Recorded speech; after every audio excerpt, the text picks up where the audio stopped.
ഈ പ്രാവശ്യത്തെ national award പ്രഖ്യാപിച്ചു. നല്ല കിടിലൻ നോമിനേഷനായിരുന്നു കേട്ടോ ഈ പ്രാവശ്യം ഉണ്ടായത്. അതിൽ ഏറ്റവും കോമഡിയായ 2 കാറ്റഗറിയാണ് ബെസ്റ്റ് ആക്ടർ, ബെസ്റ്റ് ഡയറക്ടർ. അതിൽ ബെസ്റ്റ് ഡയറക്ടർ എന്താണ് കാണിച്ചതെന്ന് അറിയാമോ? എന്തൊരു മണ്ടി. I am so stupid. Hey, water. Thank you. I'm Shalini Unnikrishnan, Thiruvananthapuram. I'm Nima Matthews. Hi.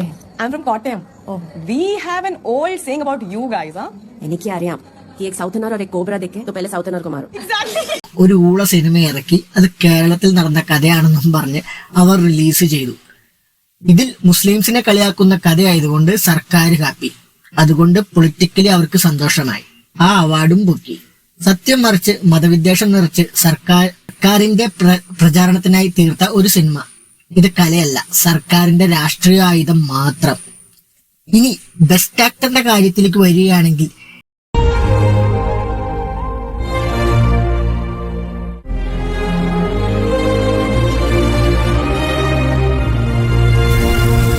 Empuraan എന്ന ഒറ്റ സിനിമയെടുത്ത് ഗുജറാത്ത് കലാപത്തെ വീണ്ടും ജനങ്ങളുടെ മുന്നിലേക്ക് എത്തിച്ച് അവരെ എയറിൽ കയറ്റി. അതുകൊണ്ട് എന്തായി?